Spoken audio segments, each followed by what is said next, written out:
Well, it's been good so far. I mean, we're just starting, but it's lovely to see so many people. Vancouver's showing off in a very lovely way. So far, so good. You know, for the people who are addicted, for the people who are using, the upside, of course, is that they are not facing criminal charges for having small amounts of narcotics. Like, that's good.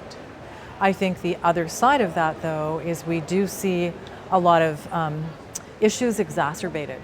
So there were people who were suffering from addictions, already living rough, with impacts in the community, and it feels like those are exacerbated now, that people who are unhoused and addicted are put in terrible positions where they're having to find out how to pay for the drugs, and we have the related crime that comes with that, sort of theft in residential areas and business communities. We've seen assaults downtown, and so it's affected the community, and it can't all be related to decriminalization, but it's all tethered together.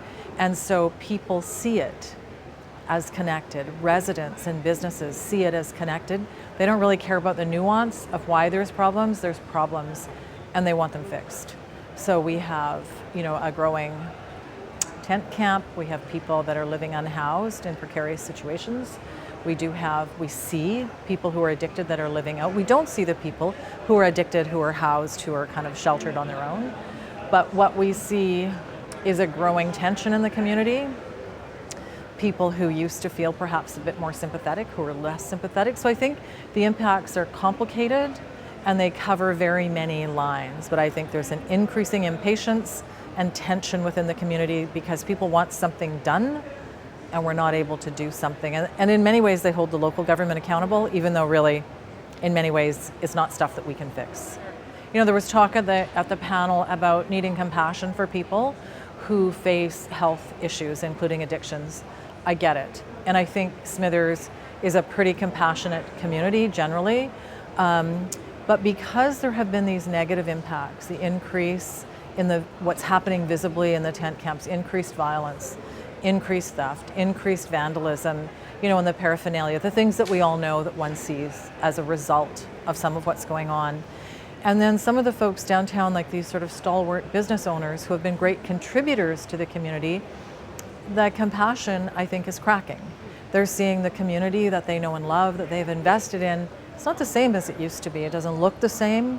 We see the paraphernalia, we see increased garbage, we see the results of vandalism. And so that kind of deep love of community and compassion for all in, it does feel a little bit fractured to me.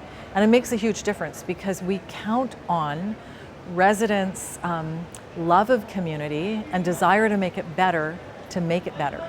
And if they're not feeling that, if they're feeling like, whoa, this community isn't giving me what I used to get, and they're pulling back, and I've had people tell me that, it's like, oh, I'm gonna maybe not invest, I'm not sure I'm gonna stay.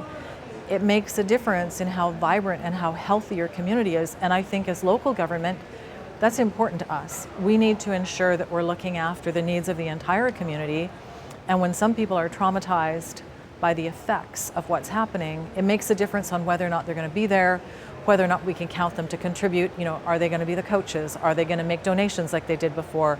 Are they coming out to support things? Maybe not. They're at home, they're locking their doors, they're making decisions to behave differently. And that's not a great thing. That's not only just a loss of compassion for people who perhaps still need it, but it's a loss of the energy and the love that communities need to thrive. It's so complicated. I have no idea what. It feels very tearing. This feels like an issue where one ought to be fully supportive of why we're going down the path of decriminalization. And I can say that generally I personally would support that. I think I get it. What's missing, I think, is the supports that we need in our communities to enable us to be on stream with that. We don't have the supports for those people. We're talking about reducing stigma and increasing supports for people with addiction.